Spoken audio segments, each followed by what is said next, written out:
যা হয় না কপাল গুণে তা হয় ক্ষণের গুণে। মা শারদার এই উক্তিটির মধ্য দিয়েই আমরা বুঝতে পারি যে বেশ কিছু ক্ষণ বা সময় আমাদের জীবনে খুবই গুরুত্বপূর্ণ। আমাদের জীবনের যে সমস্ত দুঃখ আছে তা কাটিয়ে সুখের দিকে এগিয়ে আমরা যেতেই পারি। আজকে এমন একটা বিষয়কে নিয়ে আলোচনা করব যা আমরা বছরের কোনো নির্দিষ্ট সময়ে পেয়ে থাকি। নমস্কার, আমি জ্যোতিষ গবেষক শ্রী তপন দত্ত। আজকের যে বিষয়টিকে নিয়ে আমি আলোচনা করতে চলেছি আপনাদের সামনে তা হলো মহাশিবরাত্রি। 2024 সালের 8ই মার্চ রাত্রি 9:57 থেকে চতুর্দশী তিথি শুরু হবে। ত্রয়োদশী তিথি শেষ হয়ে এই চতুর্দশী তিথিকেই আমরা মহাশিবরাত্রির অন্যতম মহান তিথি হিসাবে গ্রাহ্য করে থাকি। পরের দিন অর্থাৎ শনিবার 9ই মার্চ সন্ধে 6:17 পর্যন্ত এই শিবরাত্রির তিথি আমরা পালন করে থাকতে পারব। বিশুদ্ধ সিদ্ধান্ত মত অনুযায়ী সূর্য উদয়ের সাথে সাথে যে তিথি আমরা পাই সেই তিথিটি বেশি গ্রহণযোগ্য। সুতরাং আমার মত অনুসারে এবং পুরাণ অনুযায়ী 9ই মার্চ শনিবার যদি আমরা মহাশিবরাত্রি পালন করতে পারি সেটিও বেশ কার্যকরী অবশ্যই হয়ে থাকবে। এর আগে আমি পুরাণ অনুযায়ী কেন শিবরাত্রির তিথির অতিরিক্ত গুরুত্ব আছে তা আমি আলোচনা করেছিলাম। এবছর আর সেই আলোচনার মধ্যে না গিয়ে এবং ভিডিওকে বিস্তারিত না করে আমরা এই তিথিটির মধ্য দিয়ে কি কি পেতে পারি বা এই তিথিটির মাহাত্ম্য কি সে বিষয়ে আমরা গভীরভাবে আলোকপাত করব। এই তিথিটির মাহাত্ম্য অবশ্যই আমাদের জীবনে রয়েছে। যা কিছু আমরা না পাবো, মহাদেব শিবের কাছে যদি আমরা তা মন প্রাণ ভরে চাইতে পারি এই মহাশিবরাত্রির দিন, অবশ্যই তা আমরা পেতে পারি।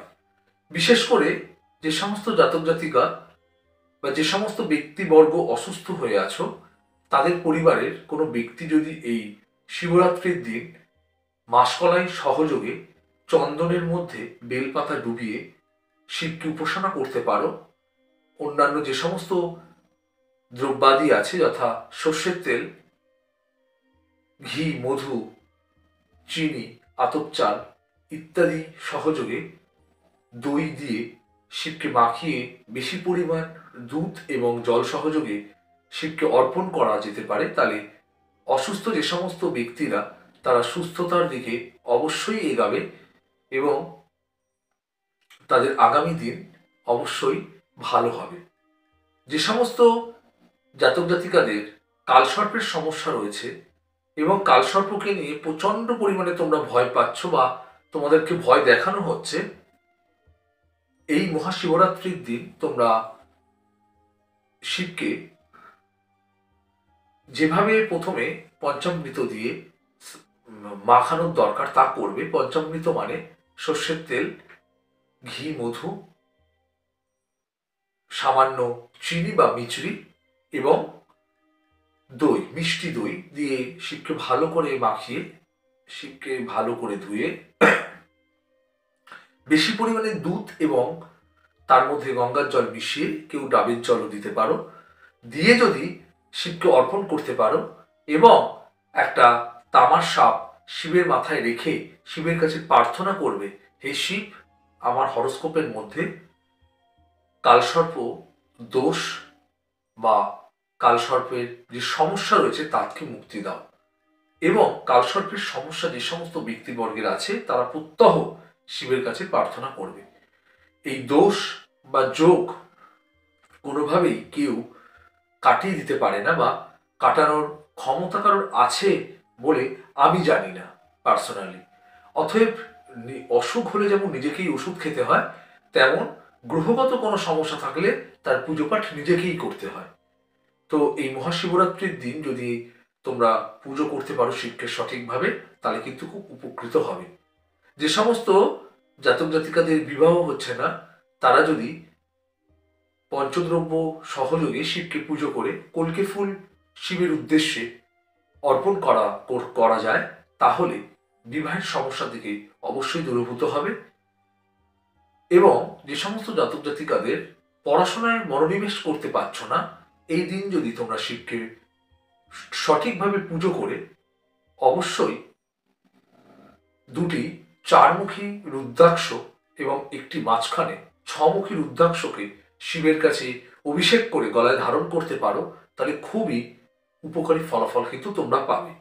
মহাশিবরাত্রি এমনই একটি দিন, যেই দিনে যদি তোমরা কোনো রুদ্রাক্ষকে মন্ত্রাভিষেক করে ধারণ করতে পারো, তার ক্ষমতা বহুগুণী বেড়ে যায়। কারণ আমরা পুরাণ অনুযায়ী জানি যে রুদ্রাক্ষ শিবেরই কিন্তু অশ্রু নিঃসৃত যে জল তাকেই তৈরি হয়েছে।